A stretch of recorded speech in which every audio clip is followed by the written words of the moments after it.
Ćao svima, ja sam Nikola Orašić iz Zemljobuke Pas Edukacije vlasnika, a mi smo konačno ponovo krenuli sa video klipovima i video snimcima, tačnije na našem kanalu. Napravili smo malu pauzicu posle našeg mentalnog razgibavanja. Sve klipove s mentalnog razgibavanja možete pogledati na našem linku koji će se nalaziti dole u opisu videa, ovdje ćemo iskočiti da vidite koje su to sve igrice.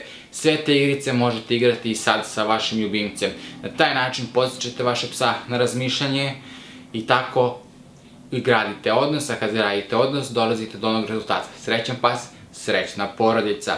Ono što je bitno jeste da danas nastavljamo dalje, a ovaj video zove se šta im je sve potrebno za trening sa pozitivnom motivacijom i na šta je bitno da obratite pažnju. Ostanite sa mnom do kraja, a sada hajde da pređemo na video.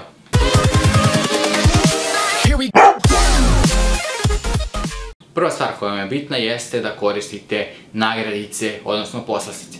Poslastice nikako ne treba da budu podmićivanje psa, nego stimulacije i podsticanje na markiranje određenog ponašanja.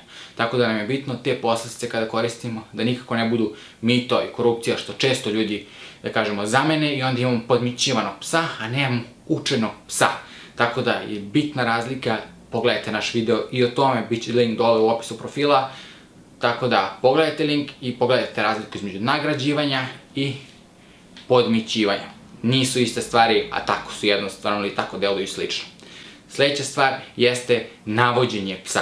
Najbitnija stvar u treningu sa pozitivnom motivacijom jeste da navodimo psa na određeni položaj. Kada ga navedemo u određeni položaj, onda idemo na treća stavka, to je da to ponašanje markiramo. To nam je možda i najbitnije, jer ono što kad ga navedemo u određeni položaj, da ga markiramo sa rečju. Najbitnija stvar jeste da nikako ne radimo sa primjenom sile.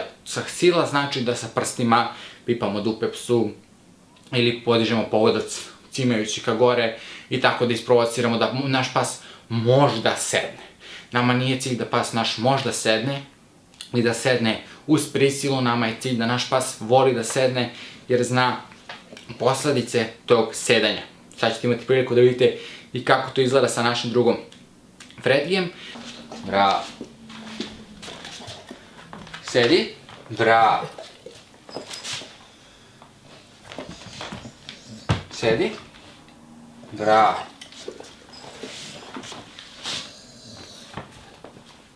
Bravo.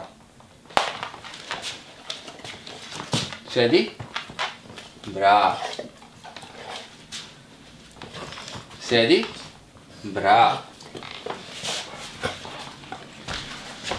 Kao što ste vidjeli, ovako se vežba sa Fredijem koji već zna šta je komanda sedi, a inače ovo je štene od 8 meseci koje se prvi put sa nama popelo u stepenice, prvi put u 8 meseci je naučilo da sedne, tad je naučilo i da legne, tako da sve je moguće.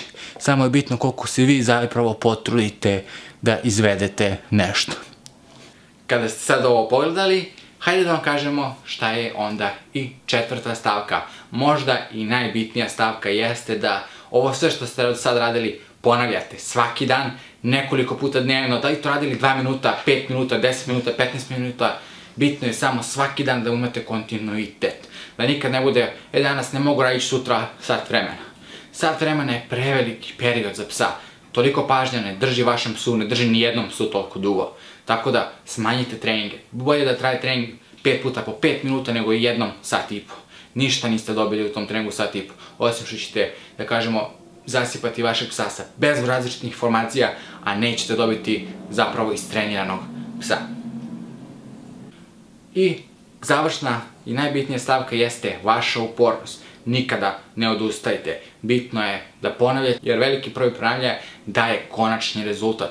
Nijedan pas se nije naučen rodio. Ono, nešto će pas da je, kako će pas da izgleda i kako će onda se ponaša, mi stvaramo. I zato smo mi glavni odgovorni urednici kako naš pas se odaziva na ime, kako dolazi na poziv. Ako smo dopustili da naš pas radi sve na svoju ruku i da sam donosi odluke, takvog psa smo i napravili. Zato bitno je da u ovom trenutku kad imate štene, baš reagujete i markirate sva ponašanja. Ne dozvolite vašem štenetu da ono trenira vas, nego vi trenirajte njega.